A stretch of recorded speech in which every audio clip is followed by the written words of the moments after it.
So our next reading is on the insert inside your sheets, headed Micah chapter 5. So this is a prophecy from the Old Testament, from the book of Micah, written about 8th century BC, so some 700 years before Jesus was born. Now muster your troops, O daughter of troops. Siege is laid against us. With a rod they strike the judge of Israel on the cheek. But you, O Bethlehem Ephrathah, who are too little to be among the clans of Judah, from you shall come forth for me one who is to be ruler in Israel, whose coming forth is from of old, from ancient days. Therefore he shall give them up until the time when she who is in labor has given birth. Then the rest of his brothers shall return to the people of Israel. And he shall stand and shepherd his flock in the strength of the Lord, in the majesty of the name of the Lord his God, and they shall dwell secure. For now he shall be great to the ends of the earth, and he shall be their peace. Good news of great joy. Good news of great joy. That's how the Bible describes the Christmas message. Good news of great joy. And we maybe think, well, we could do with a bit of that, couldn't we? As this year draws to a close. I mean, we began the year, didn't we, with high hopes as we emerged from 2 years of COVID. But now we look back on a year of, well, what have we had? International crisis with the war in Ukraine and the global fallout from that. Political instability with our 5th Prime Minister in 6 years and the end of an era with the death of the Queen. Economic worries with soaring inflation and cost of living and recession looming. Climate anxiety after a summer of record heat waves in Europe. And now beaten by the French. We think, well, good news of great joy. We can do with a bit of that. Where do we find it? Where do we find it? Well, in an unusual place. In an ancient prophecy, this ancient prophecy in the Old Testament book of Micah in the Bible.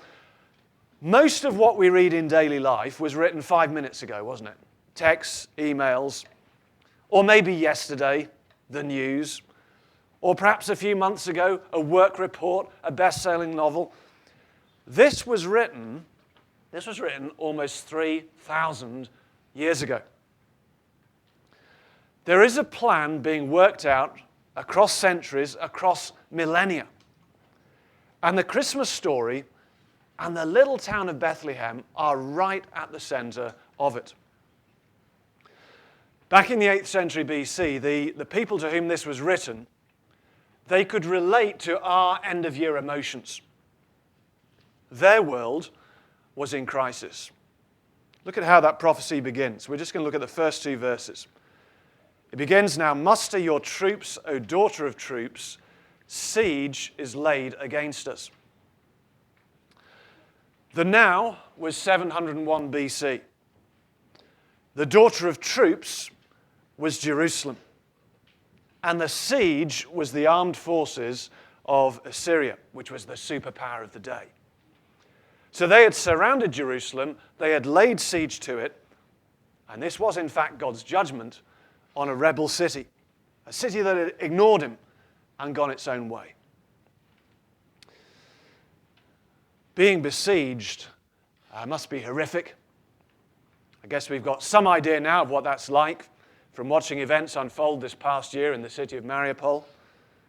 To be surrounded by enemy forces, to be cut off, to have no water, no electricity, no heating, no communication, food running out. But here in London, I guess the experience of being under siege may still feel pretty remote to us. But actually there is a sense in which we too are under siege. Historical events in the Bible are also pictures of spiritual reality. And the experience of being under siege is maybe closer to home than we may think. We use the expression, don't we, being under siege in everyday life to maybe describe being under intense pressure. You talk about being under siege, being besieged. So people say, I was under siege at work. where they mean they were facing a barrage of criticism, perhaps. And as this year draws to a close, we may well feel besieged by worries in the present, fears for the future. We may feel trapped at the mercy of powerful forces beyond our control. But at a deeper level, being under siege is a description of the human condition, spiritually speaking. The Bible says that by nature we are spiritually dead, cut off from God.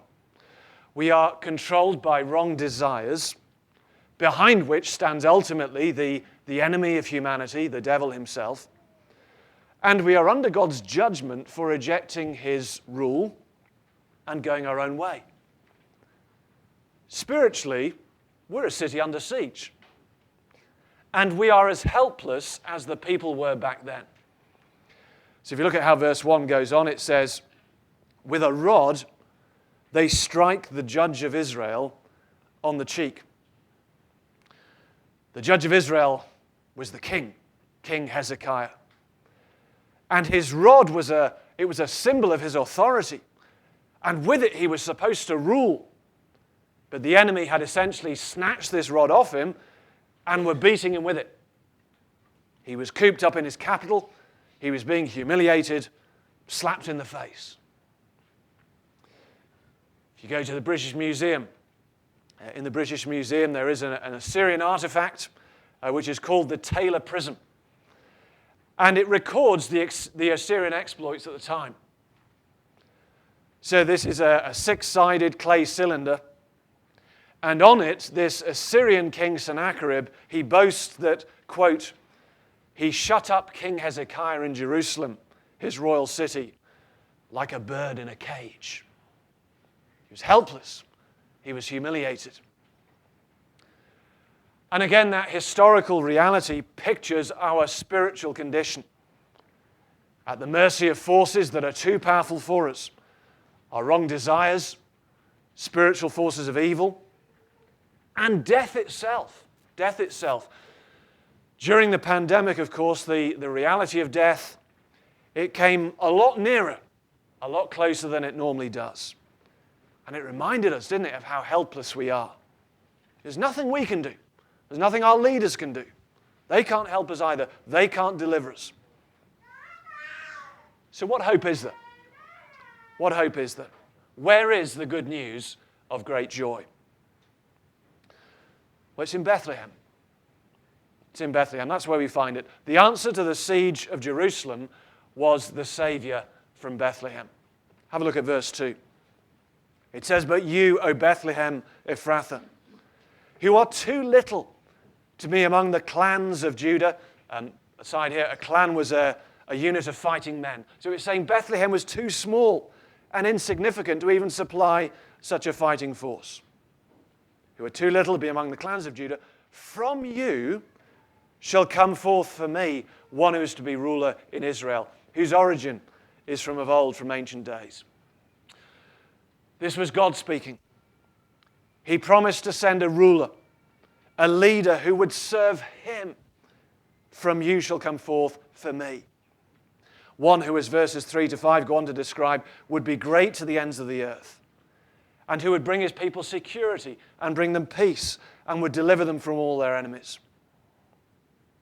But who is he? When would he come? How would we recognize him when he did come? Well, God tells us here where to find him. We're given his address. It's a bit like Google Earth sort of zooming in closer and closer down to the location. So we're told that we'd find this man in Israel. He'd be a ruler in Israel. And then that he would be from the tribe of Judah. That was one of the 12 tribes of Israel. And then further down, he'd be from the region of Ephrathah, which was a district in Judah. And then further down still, he'd be from the little village of Bethlehem. There were actually two places called Bethlehem at the time, and this specifies it's not the one up north, it's the one down south. I mean, all that's missing is his street and house number. Fordwich is the UK's smallest town. Don't know if anyone here is from Fordwich, but the UK's smallest town apparently, population of just over 300 people. Imagine an ancient prophecy said that the promised ruler would come from Fordwich. If a man came along claiming to be this promised ruler, what would be your first question? Your first question would be, where are you from? Show me your birth certificate. And if he's not from Fordwich, he's not the promised ruler. Now, that doesn't mean everyone from Fordwich is, but it means the ruler has to come from that tiny pond. Bethlehem would have been about the same size. Elsewhere in the Old Testament, a whole host of other details are revealed by God about this coming ruler. That he would be a descendant of King David. That he would be born of a virgin. That he would flee to Egypt as a child. That he would do miracles. That he would ride into Jerusalem on a donkey. That he would be betrayed by a close friend for 30 pieces of silver. That he would suffer and be killed as a common criminal. That he would die for the sins of the people. That he would be buried in a rich man's tomb. That he would be raised to life 3 days later. And that he would rule the world. And that somehow this man would be God himself coming to earth. And there's perhaps a hint of that even here in this passage in verse 2, where it says his origin is from of old, from ancient days, that this would be a more than human person. Well, this ancient prophecy in Micah from the 8th century BC, centuries passed, nothing happened. Generations came, generations went, nothing happened. It's like the control panel was completely dark. But then suddenly in the 1st century, a light comes on this control panel, and then another, and things start to happen. So a young virgin called Mary, she claims an angel appeared to her, saying that she would give birth to this promised ruler, and she should call him Jesus. A few months later, shepherds, minding their own business in the fields outside Bethlehem, they claim an angel appeared to them, telling them the ruler had just been born, and they should go and check it out, and they do. And they find this baby, just as they've been told. And as this baby grew up, he would fulfill every single one of these ancient prophecies, many of which were beyond his control. Some mathmos worked out that the chance that someone would just happen to fulfill even just 8 of these ancient prophecies is 1 in 10 to the 17. And they said, to picture this probability, if you had 10 to the 17 coins, they would cover the state of Texas 2 feet deep. Mark one of the coins and then stir them all together with a very big wooden spoon. Then blindfold someone and tell them to pick out that one coin. That is the chance that someone would just happen to fulfill even just 8 of these ancient prophecies. Now, whether or not the maths there is correct, you can tell me afterwards. The indisputable point is that the odds that Jesus just happened to fulfill all of these ancient prophecies, the odds are absolutely staggering. That he did fulfill them gives us every reason to believe that he really is the ruler God promised to send. Sometimes people say things like, I've no time for Jesus because I'm a rational, scientific person and I build my life on evidence. I'm not a faith person who makes big leaps into the dark. But Christian faith is reasonable. It's rational. It's evidence-based. There is a mountain of evidence in Old Testament prophecy which is fulfilled in 1st century history. And the Christmas message is an appeal to follow the evidence, to see where it leads. And incidentally, if, as people often say, if faith and science, if they don't mix, how come when you take all the Nobel Prize winners in physics and chemistry in the 20th century, how come over 60% of them identified as Christian?